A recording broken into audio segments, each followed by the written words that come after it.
역대하 33장 1절에서 7절, 10절에서 16절 말씀으로 오늘도 우리에게 늘 사랑으로 은혜로 베푸시는 하나님의 높으신 그 뜻을 발견하기를 간절히 원합니다.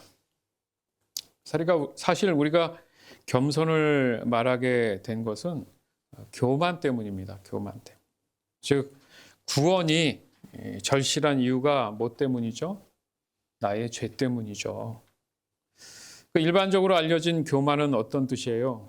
뭐 잘난 척을 하거나 자기 자랑, 어떤 건방진 그런 태도를 보일 때 쓰는 말을 쓰죠. 반면에 겸손은 남을 존중하고 자기 자신을 낮추는 태도, 이렇게 우리가 일반적으로 알고 있습니다. 즉 교만과 겸손은 상호 간의 어떤 관계에서 나타나는 소통의 한 부분이라고도 할 수 있습니다. 그러나 성경이 말씀하시는 교만과 겸손은 반드시 하나님과의 관계 속에서 나타나는 모습과 태도라고 분명히 밝히고 계시죠. 예를 들자면 지금 현재 내가 어찌되었던 많은 어떤 것을 가졌든가 모든 것들, 마치 내가 모든 걸 소유한 것 같아도 그것은 물질뿐 아니라 내가 갖고 있는 생각들, 그 여러 가지 수많은 것들 또한 포함해서 이 모든 것들은 오직 하나님께로부터 왔다라는 사실을 믿음으로 내가 인식하고 살아가는 그런 성도의 태도를 이야기한다는 거예요. 쉽게 말해서 우선은 사랑과의 관계에서 시작되는 그런 의미보다는 오직 하나님과의 관계에서 나타나는 태도가 먼저 선행된다는 거죠. 다시 한번 예를 들자면 내가 어떤 업적을 이루었다. 나는 남들보다 탁월한 뭔가가 있다. 아니면 다른 사람들보다 뭔가 우월하다. 그렇죠? 그것을 내가 아무리 자랑한다고 해도 겸손하게 아니라 해도 다른 사람이 그렇게 그 사람을 인정한다 해도 하나님 앞에 선다는 것은 바로 이것은 다 어떠한 것도 가사롭고 유치한 일이라는 얘기가 된다는 거죠. 다시 말해서 성경이 말씀하시는 교만은 나의 모든 것들과 모든 생각들, 이 모든 것들은 하나님께로 왔다는 이 인식 없이는 어떤 것도 나로 인한 것이 아니라는 거죠. 따라서 성경이 말씀하시는 겸손은 나뿐만 아니라 하늘 아래의 모든 것들은 오직 하나님으로부터 왔다라는 그 사실을 인식하고 매 순간 인정하는 나의 태도를 말씀하신다. 즉 모든 것의 주인은 하나님이란 뜻이죠. 주권. 당연히 심지어는 내 자신도 하나님께로부터 왔다라는 그 사실을 인식하며 살아가는 삶의 태도를 의미한다는 거죠. 한마디로 정리한다면 성경이 말씀하시는 이 겸손은 하나님 앞에 내 자신 스스로가 하나님의 뜻을 행할 수 없는 죄인임을 깨닫고 그 어떤 것도 스스로 자랑할 것을 다 버리고 낮은 자세에서 하나님이 늘 자비와 긍휼을 베푸시는 분임을 알고 내 삶의 모든 것들을 하나님의 선한 뜻을 따라 구할 수 있는 그 마음의 자세를 가진 사람이라고 볼 수 있는 거죠. 즉 성경이 말씀하시는 겸손은 하나님으로부터 오는 온유함, 낮아짐, 심지어는 자기의가 없다라는 그 의미까지 포함되어 있다라는 겁니다. 중요한 것은 단순히 외적으로 나타나는 그 태도가 아니라 마음가짐이라는 의미예요. 따라서 겸손은 그리스도인의 필수 요건입니다. 왜냐하면 하나님과 동행함을 분명히 명확히 알고 내가 이제 영생함을 얻어서 살아가야 하는 반드시 가져야 할 요건이기 때문이죠. 즉 겸손은 하나님의 은혜가 주어졌지만 교만은 오직 심판만이 기다리고 있다는 겁니다. 또한 겸손은 자기 합리화와 자기의 방어만을 추구하는 어떤 이기적 욕망과 허영과 다툼의 그런 태도를 사전에 예방해 준다는 거예요. 따라서 성경이 말씀하시는 겸손은 바로 거룩함과 자족함과 평안을 하나님께서 그 마음에 늘 끊임없이 샘물처럼 공급해 주신다는 겁니다. 우리가 잘 아는 예수님과 바울의 예를 들어봐도 우리가 성경을 통해서 보면 겸손이라는 게 이런 거구나. 사람들 앞에 겸손이 아니라 늘 이 예수님과 바울의 모습을 보면 하나님 앞에 겸손했다라는 공통점이 있다라는 거예요. 예수님 같은 경우에는 스스로 자신을 낮춰서 종의 형태로 오셔서 십자가에 죽으셨지만 그것이 부끄럽고 하나님을 원망하는 것이 아니었고 하나님의 뜻에 의존하는 그 겸손함을 보였다는 거죠. 바울 또한 자신을 어떻게 고백했습니까? 죄인 중에 괴수라고 했어요. 그래서 전적으로 모든 것은 하나님의 주권하에 있음을 믿고 내가 힘들고 어려운 상황 속에 있을지라도 하나님의 선하신 뜻이 있음을 따르는 것. 그것을 사람들 앞에 나타냈을 때의 태도는 바로 겸손으로 나타났다는 거죠. 즉 겸손이라고 번역된 헬라어에 보면 마음의 낮아짐이에요. 단순하게 내가 마음을 낮춘다는 의미로 이해한다면 참 어렵죠. 두리뭉실해요. 마음이 도대체 어디 있는데요? 내가 주머니 안에 마음을 갖고 다니는 것도 아니고. 무슨 말입니까? 마음에 계신 예수님을 내가 늘 바라본다는 의미예요. 그러다 보니까 내 생각, 내 판단보다는 내 안에 계신 예수님을 통해서 내가 어떤 것을 할 수 있다라는 것을 인정한다는 의미에서 마음의 낮아짐을 얘기하는 거예요. 그렇잖아요. 마음의 낮아짐을 내가 누구를 대상으로 할 것인가? 맞잖아요. 기준이라는 게 어디 있느냐? 성경은 말씀하십니다. 하나님 앞에. 늘 나는 하나님 앞에 서 있는 하나님의 자녀구나라는 그 사실을 늘 인식하는 그런 모습이죠. 즉 겉으로는 겸손해 보일지라도 마음속에 교만과 오만이 가득 차 있다면 하나님이 그 모든 것들을 다 보고 알고 계시기 때문에 절대 그 사람을 겸손하다고 인정할 수 없다라는 겁니다. 겸손에 대한 정확한 그 표현이 분명히 예수님 통해서 말씀하셨죠. 마태복음 5장 3절에 보면 천국은 심령이 가난한 자의 것이다. 무슨 말입니까? 모든 것들은 하나님에 의해서, 하나님의 주권에 의해서 함께하고 계심을 인정한다는 의미예요. 그렇기 때문에 마음이 가난하다는 의미가 겸손이죠. 무슨 말입니까? 천국이 저희 것임이라라는 것은 하나님이 함께하는 사람이다. 이런 의미죠. 저와 여러분 모두는 구원이라는 가장 큰 소망을 품고 살아가는 사람들이죠. 아멘? 맞잖아요. 즉 원죄로 인해서 내가 그 원죄를 깨닫고 그리스도 되시는 예수님 앞에 설 수 있을 때 바로 그때 진짜 참 겸손이 시작되는 거예요. 그리고 그 겸손이 유지되며 살아갈 수 있는 이유가 바로 구원받은 사람이 그 마음에는 언제나 아까도 말씀드렸지만 내 안에 예수님이 지금 함께 계시는구나. 그러니까 말도 행동도 진짜 신경 써서 사실은 해야 돼요. 다른 사람의 마음을 불편하게 한다? 힘들게 한다? 절대 이래서는 안 되죠. 예수님이 그런 분이 아니잖아요. 내 안에 계신 그 마음의 예수님이 나를 늘 낮춰주시고 겸손케 하시는데 어떻게 다른 사람을 그렇게 대할 수 있겠습니까? 자기가 맡은 일들을 어떻게 소홀히 하겠습니까? 그런 얘기죠. 고린도후서 13장 5절 말씀. 여러분은 자신이 믿음 안에 있는지 점검하고 자신을 시험해 보십시오. 예수 그리스도께서 여러분 안에 계신다는 사실을 알지 못합니까? 이것을 모르면 여러분은 시험에서 불합격한 사람들입니다. 네, 말씀이 이렇게 하잖아요. 나는 분명히 예수 믿고 구원받는 사람으로서 내 안에 예수님이 계신다는 사실을 분명히 인식하고 있어야 되는데 그렇지 못하다?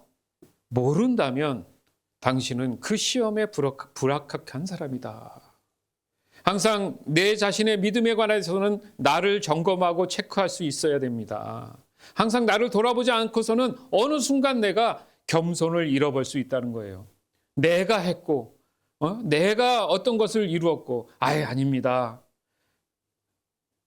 그렇게 할 수 없습니다. 예, 감사합니다. 이조차도 내 의를 위해서 할 수 있다라는 거예요. 오늘 본문에서의 이 므낫세라는 왕이 나오는데 그를 통해서 하나님이 정말 원하시는 겸손을 우리는 명확히 알 수가 있어요. 오늘 본문을 잠깐 다시 보겠습니다. 역대하 33장 1절에서 7절. 므낫세가 왕이 되었을 때의 나이는 12세였습니다. 그는 예루살렘에서 55년 동안 왕으로 있었습니다. 므낫세는 여호와께서 보시기에 악한 일을 저질렀습니다. 그는 여호와께서 쫓아낸 다른 나라들이 하던 역겨운 일들을 그대로 했습니다. 므낫세의 아버지 히스기야는 거짓 신들을 섬기던 산당들을 헐어버렸지만 므낫세는 그것들을 다시 쌓았습니다. 그리고 므낫세는 바알 신들과 아세라 우상들을 위해 제단을 쌓았습니다. 그리고 하늘의 별들을 예배하고 섬겼습니다. 여호와께서 성전에 대해 내가 영원히 예루살렘에서 예배를 받겠다고 말씀하셨지만 므낫세는 여호와의 성전 안에 거짓 신들을 위한 제단을 쌓았습니다. 므낫세는 여호와의 성전의 두 뜰에도 별들을 섬기는 제단을 쌓았습니다. 그리고 그는 자기 아들들까지도 흰놈의 아들 골짜기에서 제물로 바쳤습니다. 그는 유술과 마술을 부렸으며 표적과 꿈을 풀어서 점을 치기도 했습니다. 또한 무당과 점쟁이를 불러 의논하기도 했습니다. 그는 여호와께서 악하다고 하신 일을 많이 했습니다. 그래서 여호와를 노하게 만들었습니다. 므낫세는 우상을 만들어서 하나님의 성전 안에 두었습니다. 여호와께서 그 성전에 관해 다윗과 솔로몬에게 이렇게 말씀하신 적이 있습니다. 내가 이 성전과 예루살렘에 내 이름을 영원히 두겠다. 예루살렘은 내가 이스라엘 온 지파 가운데서 선택한 곳이다. 아멘. 자, 성경이 말씀하시는 이 겸손이 바로 사람에게 있어서 진정한 겸손이라는 말씀을 지금 하시는 거예요, 사실은. 그저 다른 사람 보기에 느끼는 사람의 됨됨이의 그런 의미로 끝나지 않아요. 물론 기본적으로 예의가 바르고 늘 다른 사람을 존중하는 것, 그것은 뭐 말할 것도 없이 겸손의 한 모습이나 태도가 될 수 있지요. 그러나 진정한 겸손을 지금 우리가 고민하는 거 아닙니까? 그런 겸손을 우리가 생각해 볼 때 하나님 앞에 섰을 때 보이는 태도에 대한 의미를 이야기하는 거예요. 여러분이 겸손에 대한 개념을 정확히 하기를 간절히 원합니다. 겸손이라는 것은 하나님 앞에 섰을 때 나의 모습, 태도를 얘기하는구나. 이거 잊지 마시기 바라요. 예를 들어 세상에는 겸손한 태도와 공손히 살아가는 사람들이 왜 없겠어요? 많습니다. 즉 세상도 선과 악이 무엇인지 구분할 줄 알아요. 그러나 그것이 구원의 조건이 아니라는 이유가 있다는 거죠. 그냥 착하게 잘 산다고 해서 구원받는 게 아니잖아요. 나의 원죄를 인정하고 예수님이 그 죄를 사해 주심을 내가 알고 고백함으로 인해서 구원함을 얻은 사람으로서의 모습이 구원의 조건이지 그냥 착하게 산다고 해서 구원받는 게 아니라는 거잖아요. 그렇죠? 그렇기 때문에 하나님의 주권을 인정하지 않는 한은 겸손은 그냥 스쳐가는 가벼운 바람과도 같다라는 식으로 성경을 말씀하십니다. 중요한 것은 그 겸손의 시작이 나로부터가 돼서는 안 된다는 거예요.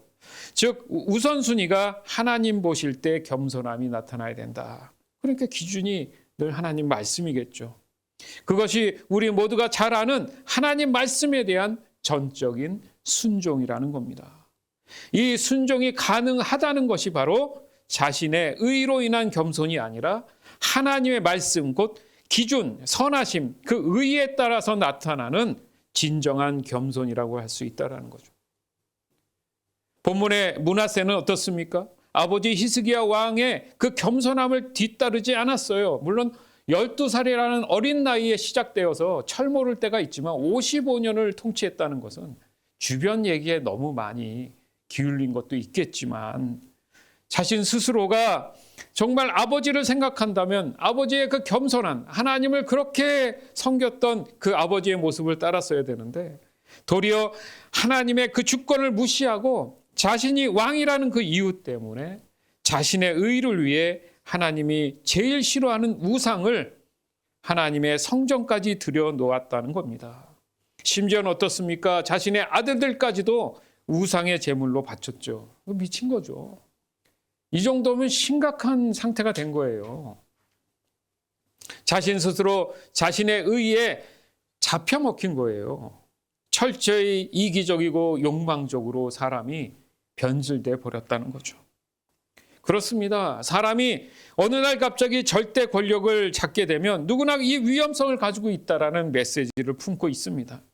요즘 여러분 나라들을 보면 그런 거 못 느끼세요? 가까이는 대한민국이 지금 난리잖아요. 예? 자기가 왕인 거라고 착각하는 거 아닙니까? 이게 갑자기 권력을 줬더니 이성을 잃었죠. 예. 나중에 그걸 깨닫는다면 얼마나 자기 스스로가 한탄하면서 후회를 하겠습니까? 결국 뭡니까? 교만이죠. 사람 자신이 하나님이 되고자 하는 그 욕망이 원죄이기 때문에 쉽사리 사람은 그 교만을 버리지 못해요. 설령 스스로 교만하지 않기 위한 삶을 유지한다 해도 이 원죄가 해결되지 않고서는 이미 원죄로 인해서 태어났기 때문에 더 이상 겸손은 존재하지 않는다는 거예요. 므낫세 이 왕이 가지고 있었던 문제가 여기에 있습니다. 그가 겸손하지 못한 것을 설명하기 위한 첫 번째 문제가 바로 하나님이 아닌 자신을 우상화했다는 거예요. 여러분, 이게 보여지는 우상 따로, 므낫세 자신 따로가 아니에요. 결국은 그 속에 숨었던 뜻은 뭐냐 하면 우상을 통해서 자기를 신격화하기 위한 거예요. 그래서 모든 사람이 그 우상에 엎드려 절하게 한 거죠. 자기가 살짝 뒤로 빠져 있는 거예요, 그냥. 왜? 사람들이 신앙적으로 하나가 되게끔 하기 위한 아주 교묘한 방법인 거죠. 이단들이 그런 거잖아요. 즉, 하나님께서 말씀하시는 그 하나님의 뜻에 의한 것이 아니라, 선하신 뜻이 아니라 거기에 벗어나서 우상을 만들어서 자신이 곧 하나님임을 사람들로 하여금 절대적으로 따르게 하려는 의도가 있다라는 거죠. 바로 이겁니다. 그렇게 잘못된 신앙심을 갖게 함으로 인해서 백성들의 육신과 정신을 모두 차지해서 자기 마음대로 조종하기 위한 거죠. 이슬람이라는 종교를 앞세워서 나라를 운영해 나가는 나라들이, 그런 국가들이 그런 모습이지 않습니까? 그래서 오늘 말씀해 보면 중간중간에 진짜 겸손이 무엇인지를 중간중간에 메시지를 넣는 걸 알 수가 있어요, 여러분. 2절 말씀에도 보면 므낫세는 여호와께서 보시기에 악한 일을 저질렀다 이렇게 전제를 했잖아요. 자, 기준이 여기 있습니다. 그러니까 므낫세는 하나님 앞에, 구원자 되시는 하나님 앞에 악한 일을 벌임으로 인해서 교만했다, 겸손하지 못했다는 얘기를 하잖아요. 그 이유 때문에 3절에 보면 아까도 말씀드렸지만 히스기야가 거짓 신당들을 섬겼던 모든 산당들을 다 없애버리고 그 자리에 하나님의 제단을 세웠는데 다시 그것을 아들인 므낫세는 들여와서 다시 쌓아놨다는 거잖아요. 4절 말씀에 이 성전의 개념, 겸손에 대한 개념을 설명하는 내용이 나오지 않습니까? 내가 영원히 이스라엘의 예배를 받겠다. 하나님은 예배를 받기 위해서 성전을 세우신 거예요. 그런데 우상을 그 자리에 세웠다는 것은 하나님께 예배하고 싶지 않다라는 의미가 되는 거죠. 이게 바로 교만이기 때문에 겸손할 수 없게 되었다는 거죠. 그리고 6절에도 여호와께서 악하다고 한 모든 일들을 아주 골라서 한 거예요. 하지 말라는 것만 골라서 한 거예요. 그래서 어떻게 했습니까? 여호와를 노하게 하셨다. 하지만 정신 차려라. 진짜 성전에 대한 개념이 뭐냐? 7절에 나오죠. 다윗과 솔로몬에도 내가 분명히 얘기했잖아. 내가 이 성전과 예루살렘에 내 이름을 영원히 두겠다. 이렇게 얘기했잖아요.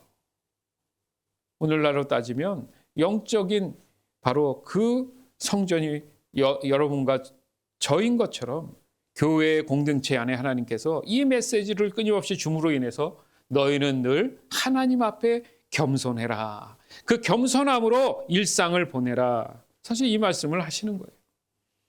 지금 저는 겸손에 대한 어떤 거창한 얘기를 하는 게 아닙니다.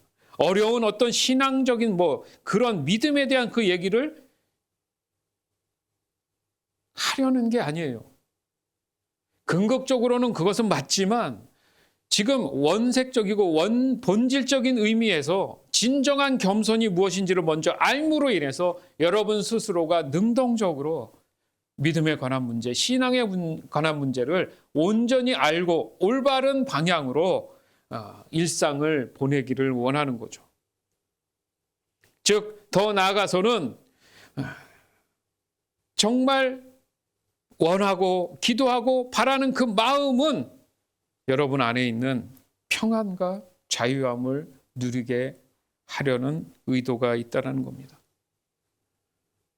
내 자신을 돌아보고 나의 일상을 보면서 과연 나는 겸손한 사람인가라는 질문을 늘 해야 된다는 얘기예요. 여러분 자신은 무엇라고 대답하고 있습니까? 그 대답을 명확하기 위해서 오늘 이 시간 우리가 이 본문을 통해서 해답을 제시해 보는 겁니다.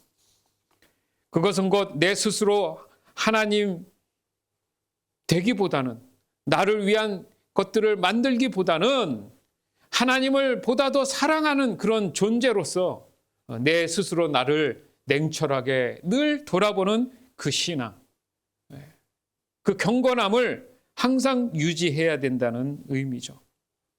결국 내 안에 예수님이 계신다는 그 문제, 그것에 대한 확신, 그거로 인해서 나는 겸손함을 늘 깨달을 수 있게 된다는 겁니다.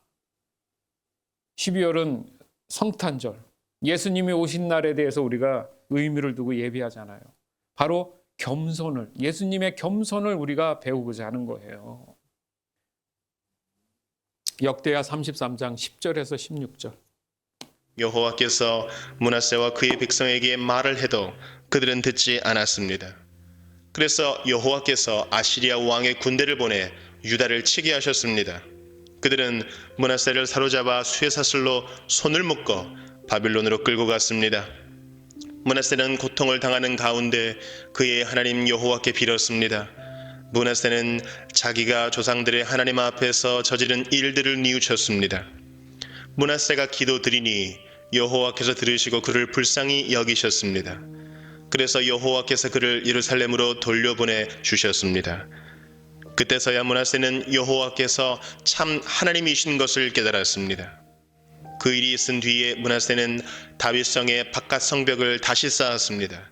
그 성벽은 기혼샘의 서쪽 골짜기에서부터 물고기 문 입구를 지나 오벨 언덕 둘레까지 이어졌습니다. 므낫세는 또 성벽을 높이 쌓아 올리고 유다의 모든 요새의 지휘관들을 두었습니다. 므낫세는 다른 나라의 우상들을 없애버리고 여호와의 성전에서도 우상을 없애버렸습니다.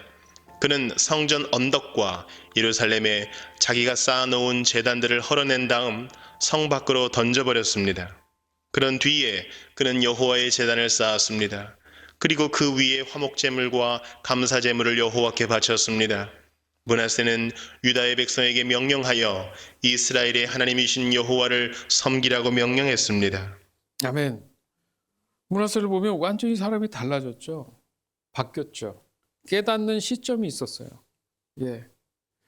그러니까 므낫세는 교만을 깨닫고 자신이 하나님이 될 수 없다라는 것을 인정했죠. 예.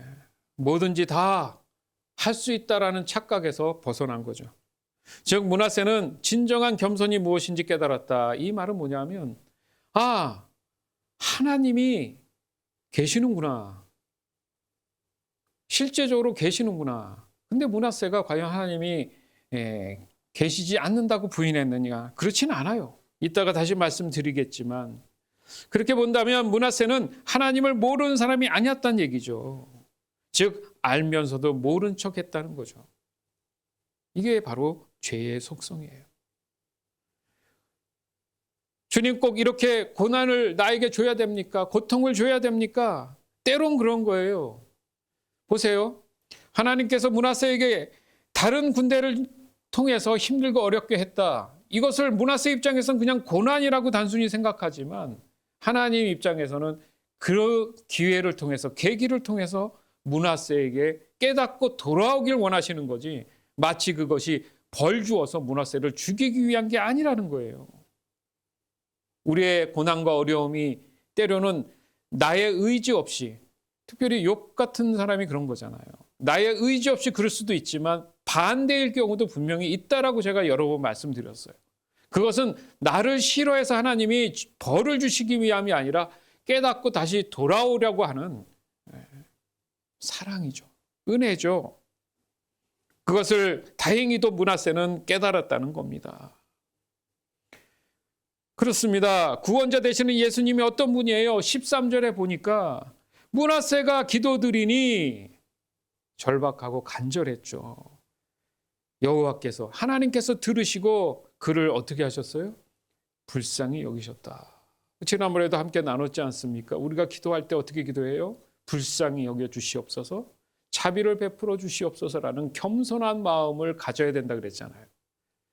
그 기도를 하셨을 때 하나님께서 들어주신다. 그렇죠? 그래서 여호와께서 그를 예루살렘으로 돌려보내 주셨고 그때서야 므낫세가 어떻게 했어요? 아, 여호와께서 참 하나님이시구나 라는 것을 깨달았다는 거죠. 자, 겸손을 이해하시겠습니까? 겸손이라는 것은 하나님을 인정하는 사람이에요. 즉 그렇게 됐을 때 하나님의 말씀을 절대 순종하는 사람이 된다는 건데 손해보는 게 아니라 도리어 하나님께서 어려움 속에서도 건져주신다는 의미가 포함되어 있었죠. 모든 것을 주관하신 하나님에 대해서 사람 그 누구도 대항할 방법은 존재하지 않아요. 처음부터 순종하는 삶을 사는 것이 우리가 오늘 본문 말씀을 통해서도 봐도 참 지혜이고 참 겸손입니다. 므낫세는 몰랐을 수 있지만 우리는 이 말씀들을 수도 없이 봤어요. 그러면 어떻게 보면 예수님 앞에 섰을 때 분명히 말씀하실 겁니다. 내가 너한테 얼마나 많은 말씀을 줬냐. 과거의 역사를 통해서 알려줬지 않니. 그런데 이제 와서 모른다고 너는 할 수가 없구나 이야기하실 수 있다는 거죠. 므낫세는 완전히 다른 사람이 됐습니다. 그리고 하나님만이 유일한 신이심을, 주권자이심을 인정하는 삶을 살았어요. 그래서 므낫세는 어떻게 했습니까? 그런 뒤에 그는 여호와의 제단을 다시 쌓았습니다. 그리고 그 위에 화목제물과 감사의 제물로 여호와께 바쳤습니다. 이거 중요한 거예요. 화목제물과 감사의 제물이 뭡니까? 하나님과의 관계가 회복됐다. 이것이 바로 겸손이 나온 결과입니다. 이게 예배죠. 지금을 따지면. 예배의 마음을 하나님 앞에 전심에 드릴 때 하나님이 그것을 응하고 받으실 수 있어야지만이 그 사람은 삶의 겸손한 삶을 유지하는 사람이 된다는 거예요. 그러고 나서 자신의 잘못에 대한 그 신앙들을 그냥 거기서 고백한 것이 아니라 자기가 왕이니까 모든 백성으로 하여금 실족하는 일이 없어야 되잖아요. 그러니까 자기 자신뿐 아니라 돌이켜서 모든 백성으로 하여금 이스라엘 하나님이신 그 여호와만을 섬길 것을 명령하게 됩니다. 이것도 용기예요. 자기가 했던 것을 인정하고 잘못을 인정하고 백성들로 하여금 내가 잘못했다. 진짜 하나님을 우리는 섬겨야 된다고 바꾸는 것 또한 용기다. 자, 용기는 어디서 날 수 있습니까? 내가 겸손할 수 있다면. 쓸데없는 자존심을 부리지 않는 거죠. 하나님을 인정한다는 것은 이렇게 그 모든 그 사람의 생각을 바꿔놓는 겁니다. 그러니까 살면서도 자기가 잘못해도 인정 안 하고 막 이런 사람들 있잖아요. 자존심에. 그러나 하나님이 나와 함께 계신다는 확신, 예수님이 내 안에 계심을 분명히 아는 사람은 그것 또한 당당하게 용기 내서 내가 잘못했어. 인정한다. 그래, 미안하다. 이 또한 겸손이라는 거예요. 아멘. 따라서 겸손은 절대 주권 되시는 하나님의 명령을 목숨을 걸고 따르는 것이구나. 단순히 자기 절제가 아니라는 거예요. 겸손은 내 스스로 만들어낼 수 없습니다. 겸손은 대상이 있을 때 나타나는 자신의 거울이다. 시작. 겸손은 대상이 있을 때 나타나는 자신의 거울이다. 즉 내가 그리스도인인지 아닌지를 증명해주는 거울과도 같은 게 성경이 말씀하시는 겸손입니다. 주 안에서 겸손한 여러분, 오늘 말씀을 통해 여러분이 알고 있었던 겸손에 대해서 다시 한번 바로 잡기를 원합니다. 그리고 성경이 말씀하시는 겸손이야말로 진정한 겸손임을 깨닫고 오늘 므낫세 이 왕이 가졌던 자신의 잘못을 스스로 고백하고 하나님 앞에 그 우상들을 다 내려놓고 용서를 구했던 그 모습처럼 우리 자신도 오직 하나님만이 주권자임을 인정하고 고백함을 통해서 결국 하나님의 말씀을 따라 온전한 믿음으로 그 명령을 잘 순종해 나가고 실천해 나가기를 간절히 원하는 겁니다. 따라서 오직 하나님만이 주권자이심을 인정하고 고백함을 통해서 하나님 말씀을 따라 온전한 그 믿음으로 그 명령을 순행해 나가는, 충실되게 순종해 가고 실천해 나가는 그런 귀한 이 성경이 말씀하시는 겸손의 소유자가 오늘 저와 여러분이 되기를 이 시간 주 예수 그리스도 이름으로 간절히 축원합니다. 아멘.